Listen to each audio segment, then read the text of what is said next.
Turtles. Hot damn. You guys aren't going to believe what I'm about to say. It'll probably give you aneurysms, but I'm going to say the 4 unthinkable words. Thank you, Michael Bay. I am on bended knee before Michael Bay for giving me the perfect birthday present. This is the Turtles movie I've been waiting 25 years for. You heard it from him, folks. This is what I feel is the Turtles 2. You get Rocksteady and Bebop, you get Krang and Baxter Stockman too, and it just feels... Right? Yes. In terms of the last movie we got, I mean, you and I, we did our impressions last time. Oh yeah, we did, and well, you found, a lot of things pretty, lackluster about the first movie, but it was all in all okay, more or less. I mean, the subtle nods to all, to all the source material and everything like that, and, overall the action was, it was fine and everything, but overall we just kind of gave it an okay score. It was like, yeah, worth seeing in the movies maybe once, maybe twice, but this one, on the other hand... Yes. Whatever you think about Michael Bay, first of all, he was only a co-producer of this and the last one. He is not behind the camera, not the director. And 2, just like with what I felt Dark of the Moon felt like he could improve on the Transformers movies, but this shows that he can listen to criticism and improve his product. Not to mention lower down the number of explosions. Yeah, again, the Ninja Turtles 4 for the Super NES had way more explosions than this entire movie. In fact, both Bay Turtles combined. Pretty much. I mean, for the most part, the only real explosions that I actually saw were near the beginning sequence of the movie, really, when they were chasing down, the armored truck that Shredder was being transported in, basically. Exactly. Of course, that was a bit of a spoiler. We're trying to keep the spoiler free. Since Sorry. This, unlike but then again, that happens within the first 30 minutes of the movie, so it's not exactly spoilerific. And you saw it in the trailer. So there you go. Exactly. Pretty much every explosion you saw in the trailer. That's all you're going to see. Exactly. More importantly, every problem I had with this movie, well, most of them, every problem everyone else had with the movie was addressed. My criticisms were, I complained about the pacing, right? Yeah.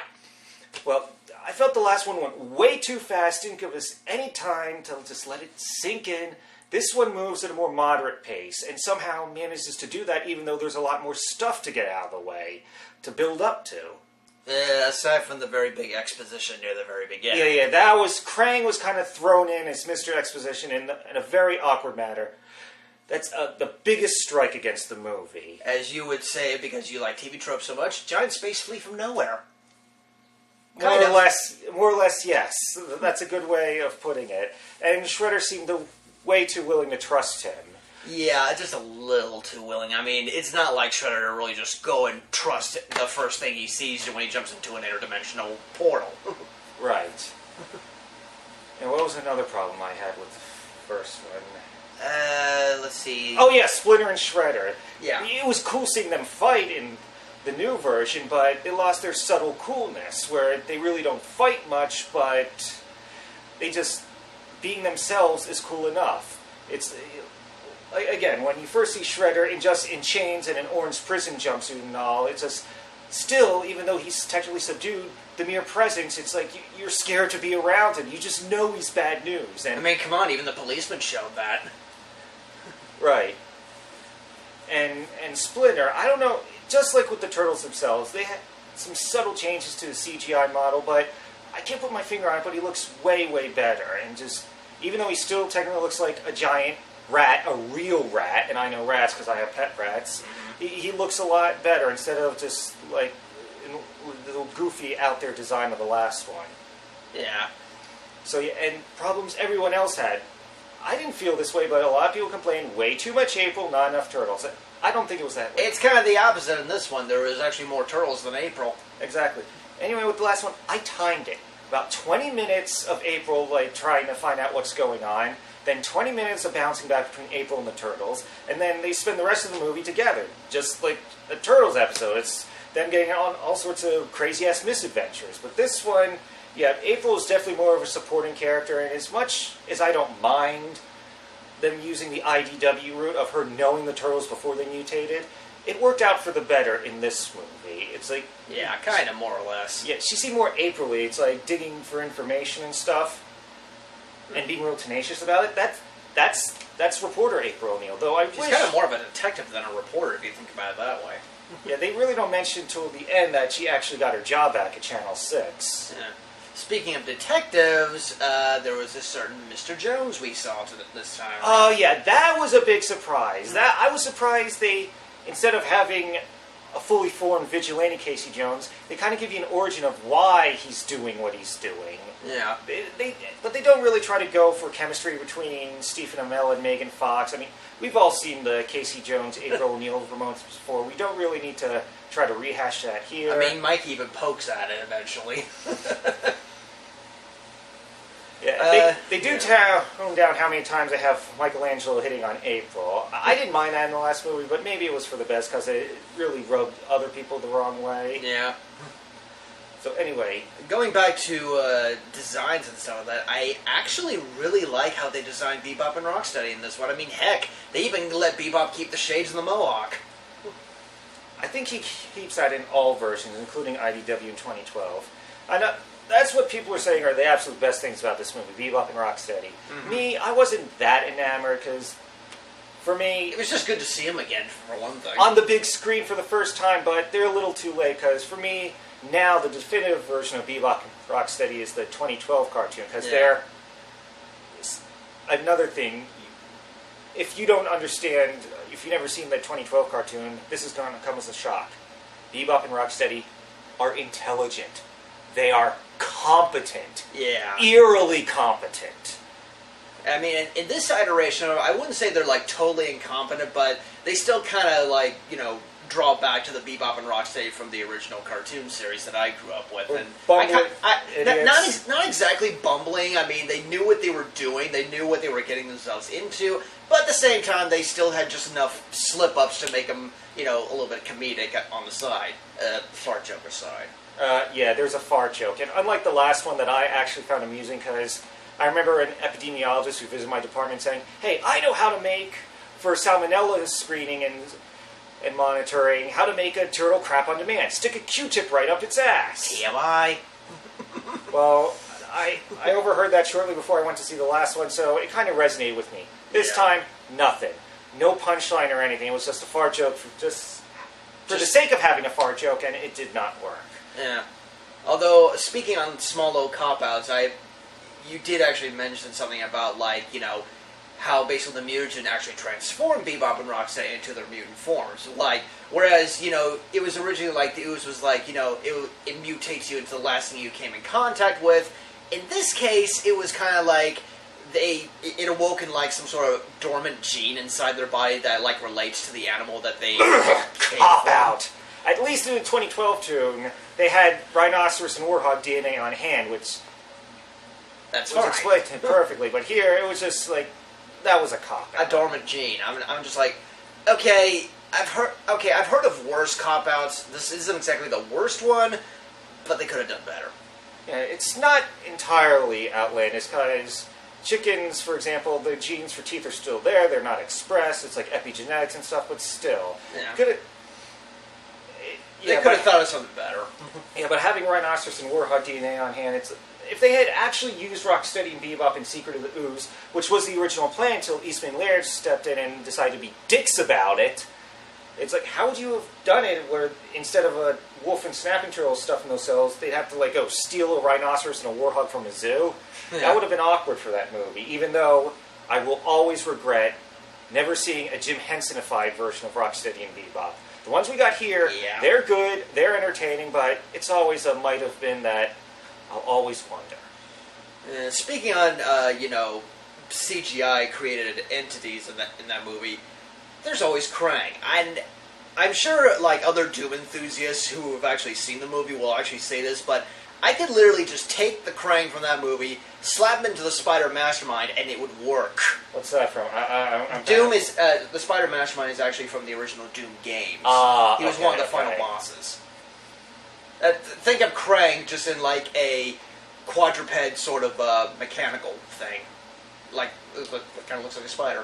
Look it up. You'll see what I mean. I think there was something like that for Shredder in the 2003 tune. I don't know. But, seriously, I mean, that being said, I mean, the portrayal of Krang, it was a lot more interesting, even though somewhat kind of just brief. There he was. Right. You don't really see a lot of Krang. They do promise to maybe have more of them again. Actually, I'm really disappointed that they really go into the relationship between Shredder and Baxter Stockman. It's like, we don't really show him why Shredder has such little respect for him and treats him like shit. In the 2012 tune, it was kind of, they hated each other right from the beginning. Again, but, I mean, eventually they grew to tolerate each other, but here it's just like, Shredder, like, views Baxter Stockman as muck beneath his shoe, and they don't really explain why, and he kind of just is a dick to him for no reason. Dare we say an insect beneath his shoe? Wink. I don't want Fly Stockman. That's an unnecessary holdover from the old tune, and actually the new current tune, he was more entertaining as a human than as a fly, so I do not want to see that in the movies. Yeah, well, then again, I mean, from pretty much what you said, the guy that they got for Baxter Stockman in this movie, you said he did his job pretty well. Yeah, Tyler Perry. It's like people were complaining about that, saying that they don't like his style of humor. I really don't care for it either, but for the role they picked him for, he would have had to try mightily hard to fuck it up. I mean, that's kind of perfect for him, that like a goofy scientist. Yeah. He had a rather goofy laugh, I will admit. Yeah, a little too goofy. He did make me cringe once or twice, but all in all, I can't really complain about his portrayal. Maybe how he was written in, it's like maybe they could have used a bit more of him here, maybe not so much in this part of the movie, but all in all, Tyler Perry did an admirable job with what he was given. Now, what about the actual turtles themselves? Any, like, subtle improvements or anything like that in your eyes? Again, like with Splinter, I cannot put my finger on it, but these turtles, they look great. It's like, at first glance, they're the same turtles from the last movie, but there's subtle improvements to make them interesting. They're fun to look at, they're fun to watch. And they still go through all, like, the brotherly dilemmas that, probably four brothers would probably go through. Exactly. It was like, since Peter Laird and Kevin Eastman... wait, did I mix up their name? No, it's Kevin Eastman and Peter Laird. They sold the rights years ago to Nickelodeon or Paramount or whatever, and what people were wondering, is it going to go to shit now? But you got the IDW comics that were really good, the 2012 cartoon, which is superb, but it looked like it was only going to be 2 out of 3 because the last movie was good for what it was, but nothing spectacular. Now I think, we got a strong movie franchise, comic book franchise, and cartoon franchise. All in one. Yes. It's amazing. Turtles is still going strong. Yeah, I'm actually still kind of surprised myself, to be quite frank. I mean, this is coming from the guy that actually still, adores the original Turtles 2, Secret of the Ooze, to this very day, even though the original one was still a classic, and of course, we don't speak of the third. No. I consider the original, the 1990 original, to be timeless. To me, that is still the Turtles movie. Mm-hmm. And if you want to count animated movies, second place would have to be Turtles Forever. But this, Out of the Shadows, is easily number 3. Yeah. And, just overall, I mean, the overall pacing of the movie was pretty good. I mean, the characters were a little bit more well improved. They portrayed Bebop and Rocksteady just, almost perfectly. And although you said it grated your ears, I do like how they actually remixed the original Ninja Turtles theme song at the end credits. That was annoying. The remix in the 2012 intro, that's superb, but what played it in the end credits... Well, I mean, at least they didn't, remix any, the Turtles live songs, Pizza Power or anything like that, if you even remember that. Yeah, all in all, you know how, with Batman and Superman, they say, oh, it's too dreary, it's too dark, it's too dour. Comic book movies need to be fun now, like the MCU movies. Well... Here you go. Yeah, this was fun. It is not, picture perfect like your typical Disney Marvel movie, and it definitely isn't as clever or well-written as Deadpool, but... It's just fun. For what it did, it was really fun to watch, and I would say definitely worth seeing, first-hand movie theater. At least once. Yes, and I'm definitely buying the Blu-ray DVD combo back for this sucker. We did also actually see it in 3D, which was actually a nice little plus.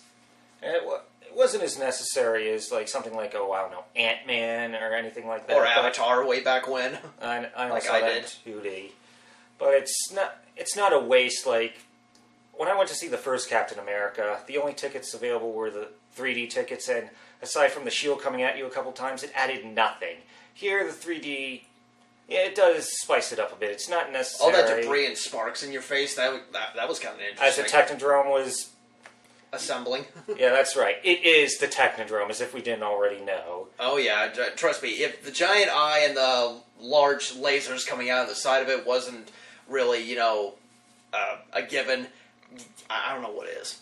I'm amazed they actually did the Technodrome, because when I saw the original movie back in 1990, I knew nothing of the Eastman and Laird comics, the original Mirage comics. But I still didn't mind there being no Technodrome or robot foot soldiers. I figured, oh, they must have thought that it would have looked too silly having the robots in that big tank and stuff, and they probably didn't have the budget, so when I was 8 years old, I let it slide, and... fair enough. Yeah, so I guess I always went through life thinking Technodrome would be too out there for a live-action film on the big screen. So the kid in me had just pretty much squealed. Yeah, a nerd gas. I'm actually seeing that, and Krang, and Bebop, and Rocksteady. So what score should we give this? Well, as I pretty much stated earlier, I pretty much give it a solid 8 out of 10 personally because, like you said, it was a fun movie. It definitely improved on, what was lacking in the original. It was fun to see some old foes and friends redone for a new generation. So I wouldn't say it's perfect, but it's definitely a pretty solid movie overall. Yes, very solid. And a lot of people are saying if it's only for people who grew up with the original Ninja Turtles. Not true. Again, the IDW comics, the 2012 tune, you have Krang, Bebop, Rocksteady, Technodrome, all that in there. So all the new fans who are cutting their teeth on the current comics and cartoon, they will enjoy this movie too. It's not just for the original generation of Turtles fans, it's for all the generations. And I'm actually going to give it an 8.25 out of 10. Fair enough. So, yeah, pretty much just an average 8 out of 10, or overall, I'd say. Yeah? Yeah.